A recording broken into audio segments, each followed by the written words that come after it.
Hello, everyone. Uh, Tonight's lecture, this lecture is on sports sponsorship. It's the seventh video lecture in our 8-week series, and it's a very important lecture, very important topic.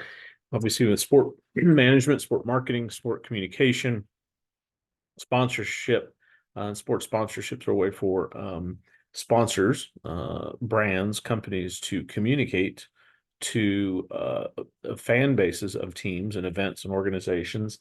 Ideally to generate leads, generate sales, generate interest through that affiliation. So we're going to talk about what all that means. Sponsorship is a form of sports marketing. Obviously, there's marketing with or marketing of sports, and there's marketing through sports, and we're going to talk about that. So again, a very, very important subject in the world of the sports industry. And so let's get into it. Um, how do we define sponsorship? These days we use terms like partnership, which sounds a little more um, palatable sometimes because ideally is a partnership, even though a sponsor or a brand may invest in a sponsorship package with a team or an organization or an event. Um, Ideally there's a partnership because there are certain rights that are given to the brand that allows them to promote the partnership, promote their sponsorship, promote their affiliation with the team or the league or the event. And that helps the team, league, and event because there's extra marketing involved there. And ideally, of course, the sponsor, the brand, gets lift from the affiliation with the sponsor. Now, money is typically coming one way, so it may sound disingenuous to call it a partnership, but it really is a partnership because both the brand and the team, or what I'll call the organization, must work to help each other so that there's a mutual mutually beneficial, even though again the brand is the one that's investing in the sports marketing package and the sponsorship. So sponsorships can be either all cash, all in kind or trade, or a combination of that, right? There are rights and benefits that, again, the sponsor, the brand gets through the package in return for what the slide says is exploitable commercial potential associated with that property. Ideally, what is a sponsor or brand trying to do through the investment in a sponsorship package? It's trying to reach the audience that the team provides, right? The team or the event or the league. That particular brand thinks that is a large audience or the kind of audience we need to reach to try to generate interest in our brand, to generate more sales for us, to generate more demand for our product, and therefore we want to reach that audience. In order for us to reach that audience, we have to have messages, branding, different things that are included in a sponsorship package to reach that audience. And because that audience is affiliated or attached to the sport organization, we must then pay for the rights to reach that audience. Same thing through broadcasting, right? If you want to reach that audience that you think's traffic, you got to pay for it. And that's what a sponsorship is. The team or the league or the organization provides the platform to reach those fans, to reach that audience, because they've already curated one, they've already built one. And so a brand wants to reach them, and do so, they have to go through the sponsor, through the sports organization. To do that, they have to invest, spend money, or give in kind assets in order to reach that target audience, right? So what's in kind? Sometimes we use trade or barter, but essentially it's a way for a brand to buy assets with not cash, but with their own assets. Sometimes it goes the other way around, where a team may have the need for, let's say, for this baseball team I'm working with down here, we have the need for food to feed the teams after the game. Well, what we'll do is, instead of buying the food with cash, we'll buy it with a package of rights and benefits, or our assets that we give to the restaurants so they can advertise to our audience. And so it's not that we're giving it away, and it's not that the restaurant is giving it away. The restaurant, you can look at it either way. The restaurant is buying their sponsorship with their food instead of cash, or we're buying the food with our assets that we give to the sponsor instead of writing the sponsor, the restaurant in this case, a check. That's what we call in kind, sometimes budget relieving trade. It's a very big part of what we do. And you can tell from that, there are benefits on both sides. Same as cash. So nothing's free. either buy it with cash or a combination of your own assets to get what you want on both sides. This talks about the sponsorship fees. Fees, I hate the word fees. Fee obviously has a negative connotation. And if you get into this industry, ever are in a position of generating revenue from sales, try not to ever use the word fee or cost. Think about it from a sponsor's perspective. Well, yes, you can, excuse me, you can have this package of rights and benefits with our team, and the fee will be, there's already a negative connotation. The proper term is investment, right? Because an investment, you want a return on that investment. And trust me, brands who buy sponsorship packages, that's an investment. They buy something in a sponsorship package, the rights and benefits to reach that audience, and they expect a return on that investment. A fee just sounds like you're paying it because somebody asked and you don't get anything back. However, the authors say in the slide that was created that a sponsorship fee or sponsorship investments often exceed $10 million per year and are structured as multi-year deals. Well, that's at the major league level. The minor league level, if you got a $10 million year from one sponsor, you'd make your whole sales budget. So again, that's typically at the major league or major event or league level, and that can be true.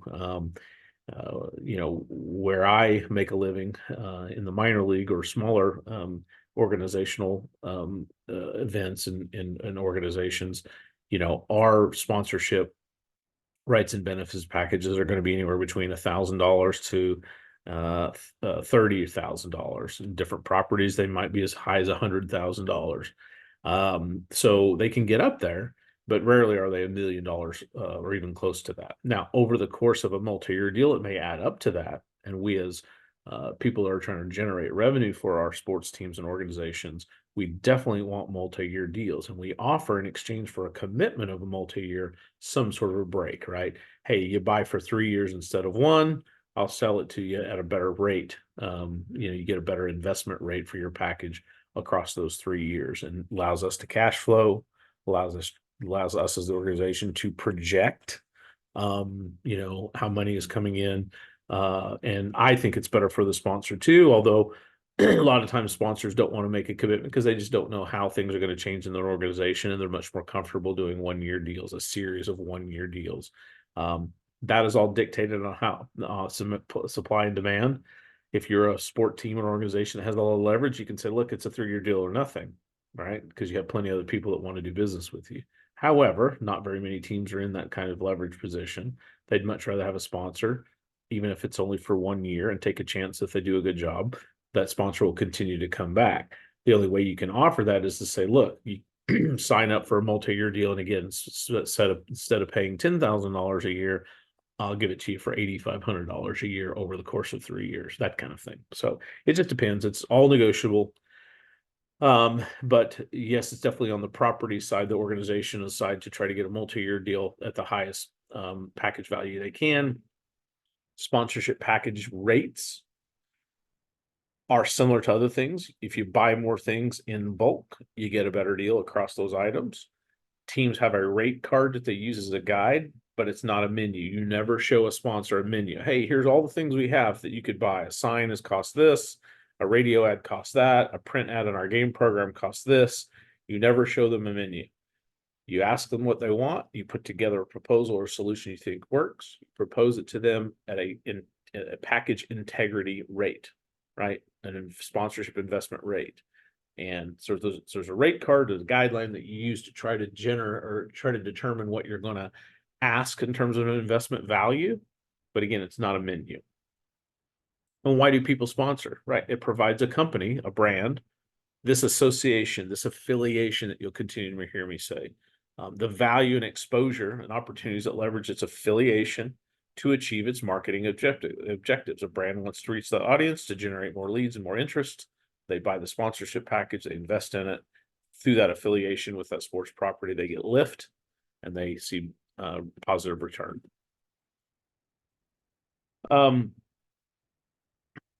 We always talk about history in this class, and it's very, very important. But essentially there have been forms of sports sponsorship dating back to the Greek Olympics of ancient times. There's so much commercialization of sports these days. There's tremendous growth. 16.3 billion was spent on sports sponsorships in 2016. That's a little outdated, but if you look at the data, it's continuing to grow, and there are projections into 2030 that will continue to grow over the course of the time and far surpass obviously those numbers. The 1984 Olympic Games in Los Angeles was sort of a watershed moment, in the evolution of sports sponsorship. The guys that organized it, the guys and gals that organized that particular Olympics, saw the commercialization possibilities around that, and sort of first time what we maybe take for granted around the commercialization and sponsorship commercialization around the Olympics. It was kind of new, it was kind of different there. I like that less is more strategy. It's very, very hard to do, and I've worked for a lot of owners that sort of panic and can't be patient. But think about the concept of less is more. Hey, yeah, there's sales revenue targets we need to hit, but instead of selling to 100 sponsors, let's try to do that and reach our numbers by selling them to 50 or even less. Hey, instead of having 50 sponsors, let's only have 20, but give them all the best assets, give them all the best rights and benefits, cut down the clutter, right? So there's less for us as fans to weed through to determine who's sponsoring what. Now that asks more of the sponsor to invest more, because we, again, want to reach our revenue targets. Therefore, if we need to do that and we go through the approach of less is more, that means each sponsor, each brand is going to have to invest more in that sponsorship package than they would, let's say, if we were going after 50 partners as opposed to 20, right? Just do the math. I'm just making basic numbers up. If you have $1 million you're trying to do in sponsorship, and it was a lot more for the Olympics, but just using round numbers, if you have $1 million in sponsorships you want to reach, it'd be nice to be able to reach that with 10 sponsors at $100,000 each, or 20 sponsors at $50,000 each, right? More for the fans to weed through, more for us to have, us as the property side to have to manage. So the less is more approach is one that I take all the time. It doesn't always work, but that's where I always start. Hey, and my proposal and my value proposition to the brand representatives is that very thing. Hey, your messages will get through a lot clearer because there's less sponsorship messages that you have to get through to reach the target audience ears and eyes and hearts and minds. Yes, you have to pay a premium to do that. Helps us cut out competition and other people getting into this space, allows you to shine brighter, right? That's the concept. Also watershed because the first Olympic Games to turn a profit for the particular host city, which doesn't always happen. In fact, it doesn't happen most of the time.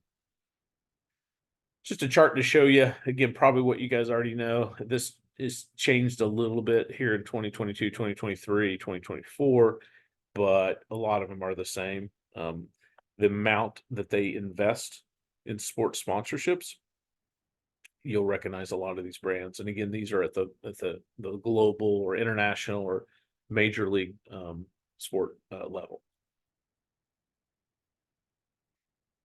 Why have we seen sponsorship growth? Why will we continue to see investments in sports sponsorship grow? For whatever reason, sports as a marketing platform are as popular, more popular today than they ever have been. There's increased interest in sports. Just think of all the superstars that are coming up and why we love sports. And the authors argue here that a lot of times companies can break through the clutter of what they call traditional advertising, which is just buying television commercials, or just buying digital ads, or just buying print, even though that's a dying art, print ads, radio ads, terrestrial radio or satellite radio, right? It's a mix, right? I think a lot of brands at that level that have that kind of money, determine where they want their marketing dollars to go so they get their messages to their target audiences. And a lot of times sports sponsorships is part of the overall mix. And a lot of times each of them's, if it's done right, it complements each other, right? So a sports sponsorship complements a TV buy, complements a radio buy, complements a print or digital ad buy, complements what they're doing on social media. So ideally, it's all working together to reach the target audiences they want to reach to have an impact. And unlike sort of traditional advertising, sponsorship is what we call lifestyle marketing, right? Because a lot of fans, diehard fans, loyal fans, consider their loyalty and fandom to be part of their lifestyle. And sports offers so much when it comes to lifestyle, whether it's, as a fan, whether it's fashion, whether it's music, whether it's art, it's culture. And therefore, sponsorships represent more of a lifestyle kind of investment in marketing than, again, maybe traditional methods, right? There's just something special about it and it works, right? I don't think everybody necessarily understands why. This is what I talk about all the time, that this is psychology. I can't explain it, why we as fans love what we love and why we choose to support brands that support the teams that we love. But science proves that it works and it continues to work. And because that interest is there, there won't be brands that want to get in on that. And that's good for sports organizations. Again, you can reach specific target segments. You can break it down by demographics and psychographics. Sports has such a wide variety of audiences that you can get very specific with it. This is what this slide is talking about. Um, I love this third bullet point: buying decisions have become much more sophisticated and data driven. Gosh darn it, if we don't talk about data and data analytics enough in this class, we should. Maybe that's my fault, but what is data? All data is knowledge, right? Knowledge and power to help us make better informed decisions. And the more information we have, ideally, the better decisions we can make. And we're all looking for data so we can make these sophisticated data driven decisions. So we as sports organizations provide data, during the sale, after the sale. It's just a huge part of what we do: surveys, things like that. And sponsors, of course, these days, as they always have been to some degree, although because there's data now, they're always looking for an ROI, right? Everybody would say if you invest $1 and you get 2 back or 3 back, that's a good deal. It's hard to measure that, but sometimes it's not always about the dollars and cents that you measure for ROI. There's other elements about that. But yes, if you make an investment, you expect a return on that investment. That's why I don't like the word fee. It is an investment, which you're looking a return on, right? So sponsors have become more sophisticated. Brands have become more sophisticated on where their money goes, and they look at science to help to guide them. What's activation? All right. Sometimes it's not enough just to have a sign out there. We definitely see a lot of signage in sports, right? Just brand awareness, right? Field signs and dasher board signs and logos on uniforms. And what does that really do, you might ask yourself? Well, really, that's just about top of mind awareness. It's about building a brand's awareness. Does having a logo on a jersey actually compel somebody to buy something from that team or from that sponsor that has a logo on the jersey? Maybe not. But overall, if you're more aware of it, I know I've done it. Oh, what does that company do? And you look them up. Well, if you happen to be in the market for something that they do, you might think, oh, I found out about that, and therefore they become a choice of mine. And if they are doing their job, once I've looked them up, maybe they lead me down the path to where I become their customer. So signage is out there, like signage and branding, logos and images, very, very big part of what sponsors buy and what sport organizations sell. But more and more, sponsors want to be part of the game action. They want to be part of the experience of the viewing, like a fan. You want to be part of the activation, right? And that's very, very important. Sponsors that understand activating their sponsorship understand that if they spend $1 with a sports team or organization, they may spend another $1 or $2 or $3 to activate their sponsorship. Think about a promotional that's a register to win thing. You see it through a sponsor. You see it through a sports team, and you may have to walk into a grocery store or walk into a restaurant to try to win something. Well, when you walk into the restaurant or the grocery store and you see all this display material talking about this promotion that you saw during the game, well, that money was spent on their own to activate the sponsorship investment that they had with the team. And there's the rule of thumb, which is for every $1 you may spend on sponsorship, you may spend another 2 or 3 activating that sponsorship, making sure it works for you, supporting the dollars that you spend in the sponsorship with extra dollars to make sure you get the most bang out of your buck. Definitely had sponsors tell me before that, hey, we may spend 100,000 with you, but we spend an extra $100,000 activating the 100 we spend with you. So it's deeper than, it's like an iceberg, right? Even if you know how much a sponsor spends with a team, that's just what you know here. Underneath that surface, there's more money they're spending to support what you see above the surface of the water. Um, Sponsorship trends, definitely social and digital media spaces. Those are the things that people most want to see. They're hot, they're new, it's different. It can be more granular. It has to be part of anybody's sponsorship package ask.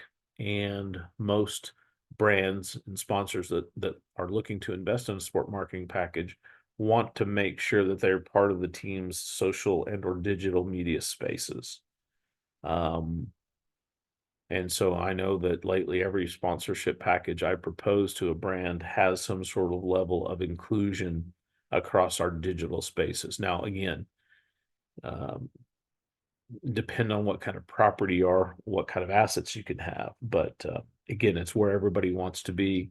And therefore, you have to somehow figure out a way to enable those things. Now, a lot of sponsors, of course, want to be part of a team's, again, social media spaces. Is there any way, if a team has a Twitter account or a Facebook account or an Instagram account and there's content there, how do you incorporate or integrate sponsor brands into that content?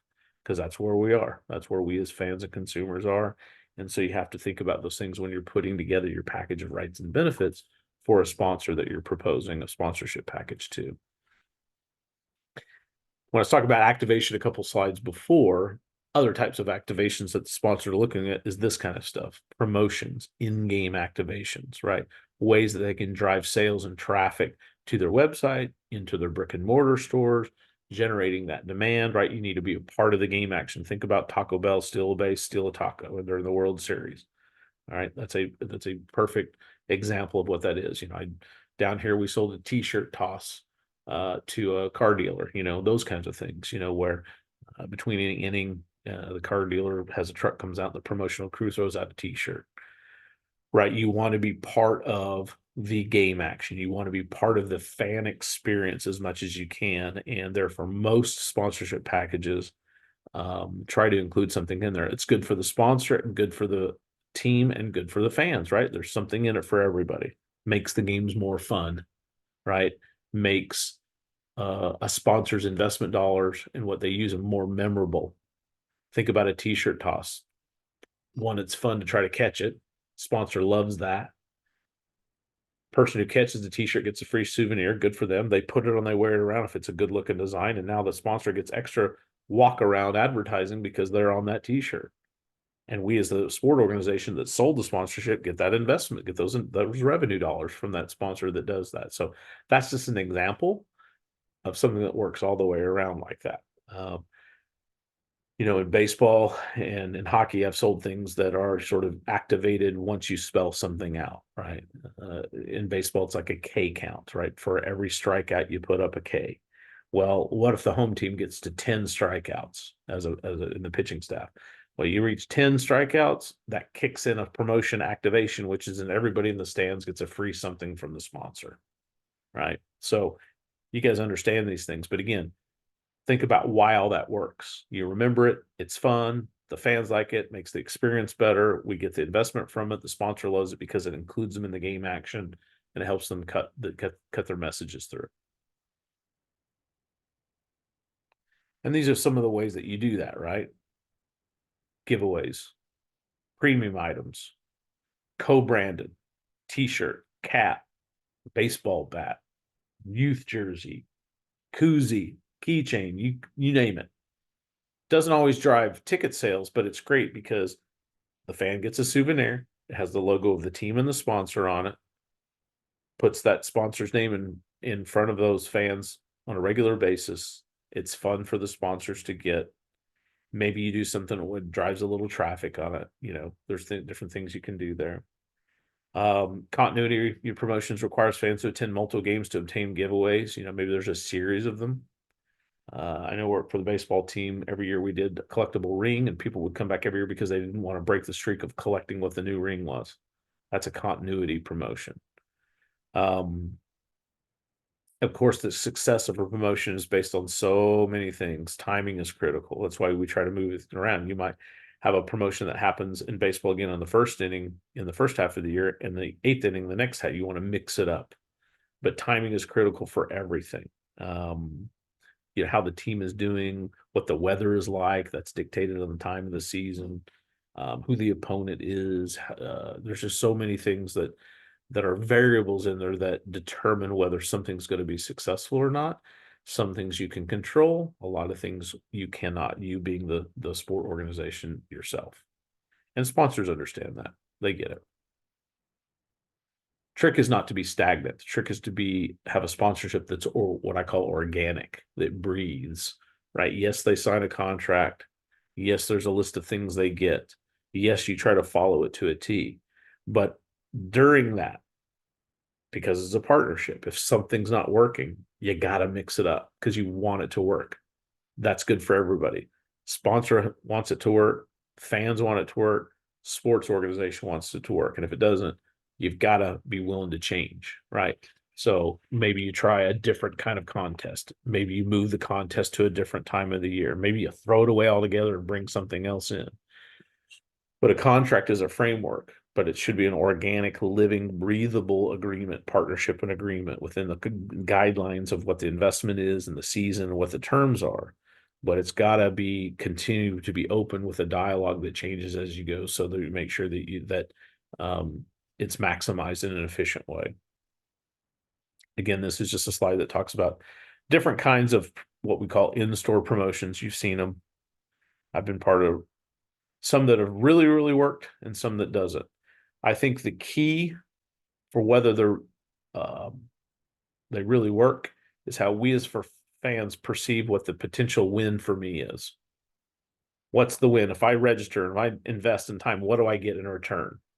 And sometimes you can do these little micro promotions, win season tickets, register to win a car, register to win a trip to Disneyland. What are the odds of me winning? There's so many factors that create that.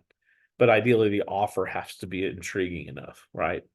What one might potentially get, what benefit one fan might get dictates whether something is successful or not, right? You can't have something that is, hey, if you win this, you get 5 cents off, a large French fry. Well, that's not going to work.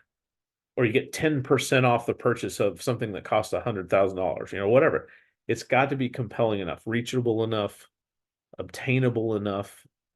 Fans have to feel they have the odds that are on their side. And if they participate and do what the promotion is asking and they win, there's a great benefit to them. So typically, again, the offer is, in my opinion and my experience, what dictates the success of a promotion overall.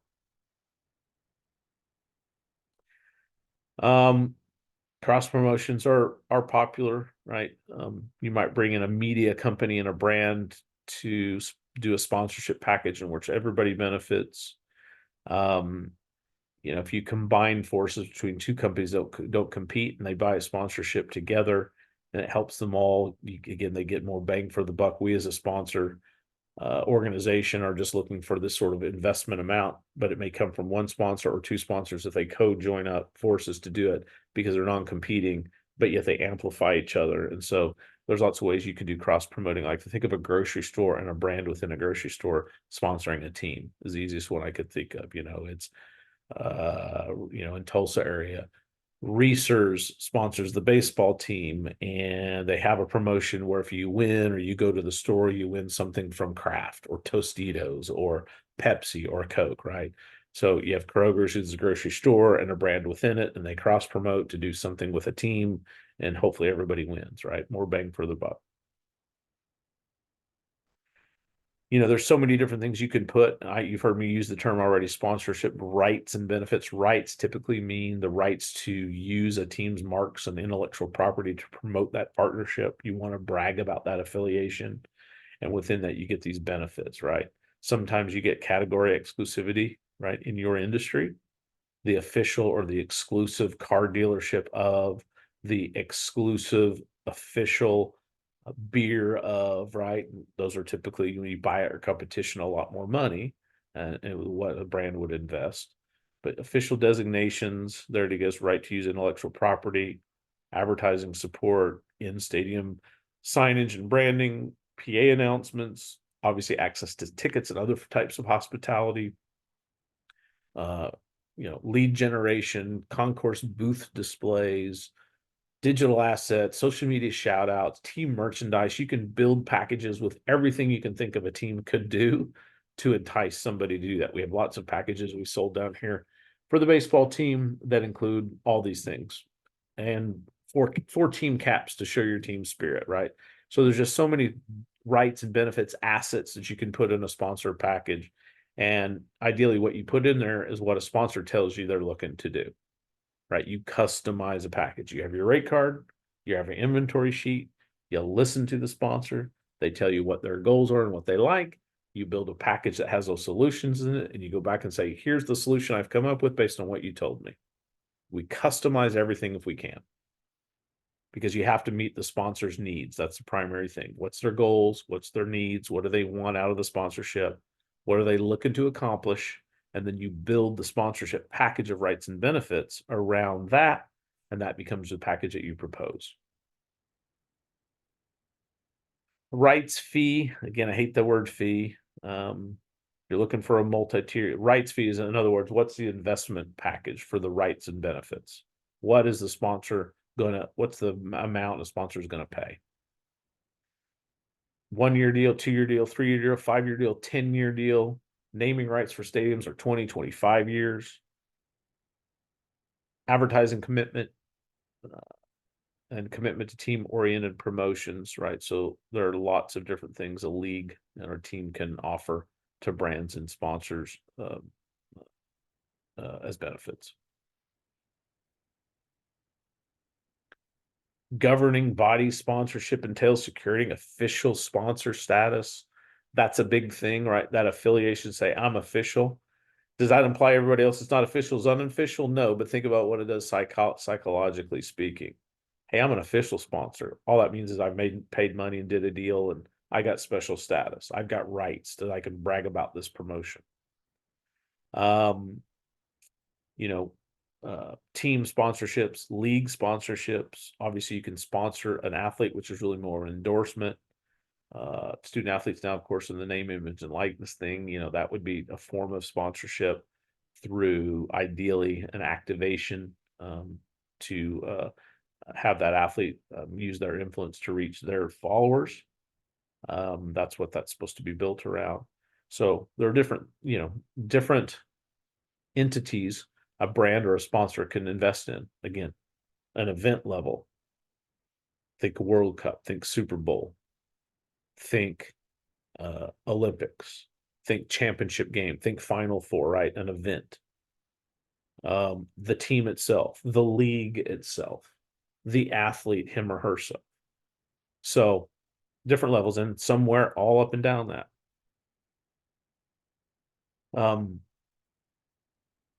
Media sponsorship, again, is maybe where either through a team or entity, if you have media, that you buy a sponsorship package. Think of tonight's broadcast presented by. Hey, the official post game, it's the official Lexus stoppage time. It's the official AT&T post game show, right? Through a television or radio media partnership. Facility sponsorship. Again, that goes down to naming rights or parts of a facility that you name. Hey, it's the it's the Pepsi lounge inside the Paycom Center, right?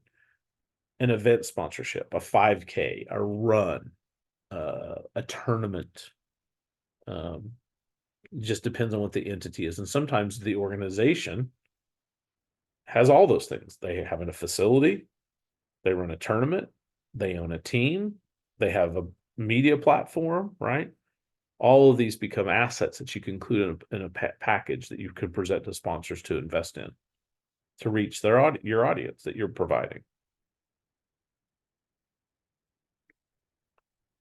Reaching new markets through sports sponsorship, sustainability partners, people, brands looking to make sure that they only invest in organizations that have a mission for sustainability and reaching an audience that resonates with. Esports obviously is something that's emerging. That's a whole different target audience. That audience is definitely attractive to a lot of different sponsors and brands, and they want to reach it. It's there. It's real.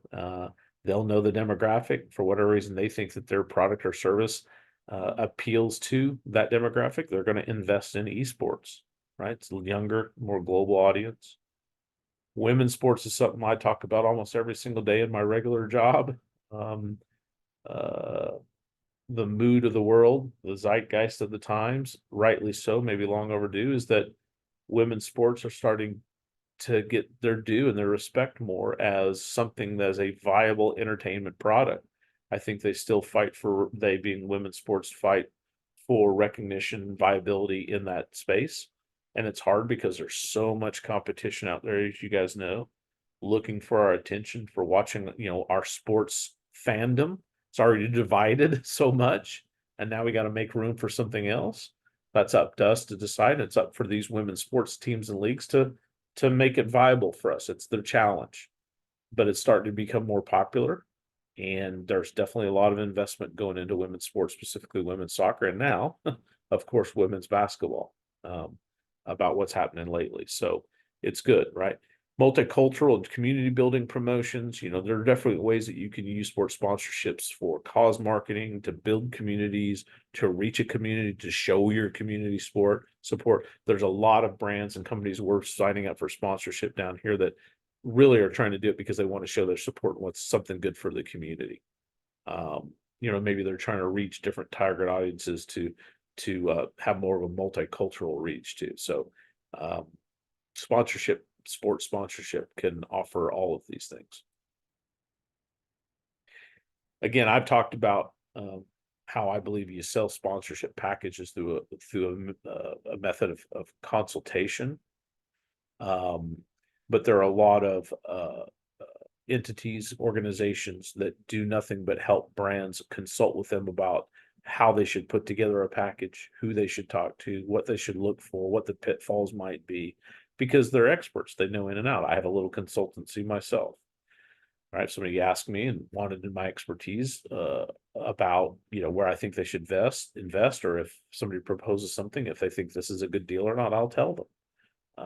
But there are a lot of the agencies that help the brands, because the brands are good at this thing, but not necessarily good at that thing. And ideally, you hire it out. If you don't know how, and somebody's better at it than you, and you can afford it, hire it out. Let somebody help you. That's what sports consultancy agencies do.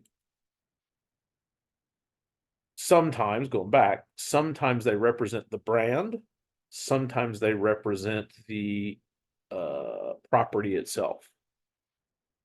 Usually not both, right? You're not usually representing either side at any given time. You might do different organization or different negotiations, but you're either consultancy that's working with the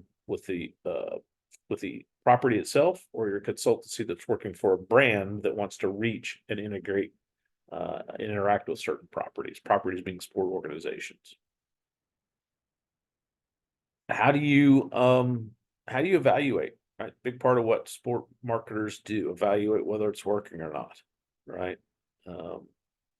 How do you come up with a way to determine if the dollars that were invested in sports sponsorship are generating the ROI you expect it to? And this is so true. There is no one exact formula for measuring ROI when it comes to sports sponsorship. It's still a bit nebulous, even though I talked a few slides ago about how, there's more science involved than there ever was. But all of these methods here that you can read on this slide are ways that you can try to determine whether you're getting the kind of ROI you want. That's why it's important for sport organizations up front to manage those expectations, right? Hey, how are we going to work together to make sure that you feel like you're getting the value you want out of the sponsorship? What are your expectations? And if they're out of too high and they don't make sense, you should say, look, I can't ask you to invest your money because I can't promise you the stuff that you think it's not realistic. You'd be better off investing somewhere else. You have to be honest with your sponsors, right? Or your potential sponsors. But ideally, we as sport organizations only deliver the audience. It's really up for the sports brands itself to determine if they've got the back end infrastructure to know whether their dollars are being utilized or maximized or not. That's something the sport organization, the property, doesn't control. If there are no measures on the brand side to determine it, they don't know how to measure it themselves. There's a lot of things that we can't do. All we're really trying to do is, hey, we deliver the audience, right? We try to do what we can to give you the platform to get your messages to the audience. If the audience then activates and reaches out to you, it's up to you to determine where that came from, whether you're going to sell them something, and whether you figure that your sponsorship had anything to do with that or not. It's very, very hard to measure. Sometimes brands ask too much, and sometimes sponsors don't deliver as much as they should. It's hard work. But this is true. And it always has been. Everybody asks about it as they should. Everybody, even the brands, ask about it. Sometimes it becomes more anecdotal, right? It's very, very hard to determine that if you buy a sports sponsorship, let's say as a brand, and you see your own personal, your own company sales going up by 20%, you may falsely think it's becoming from the sponsorship, unless that's all you've done. Well, what if you're buying a sponsorship for this team and that team, and you're buying advertising here and digital signs there, and collectively that's all making a difference through your marketing strategy and all your tactics to help increase your company's sales. It's hard to determine which one's working better than the others. And so you have to say, well, I don't know, but all of it combination means that, yeah, we're doing better this year. And so for every dollar we spent on all our marketing efforts, it's returning $2 to us. And therefore, yeah, we'll keep working on it, right? And trying to determine where we think our money is best spent. Maybe we can spend less here and more here because this is working better for us. But it's hard a lot of times to know exactly where your business is coming from.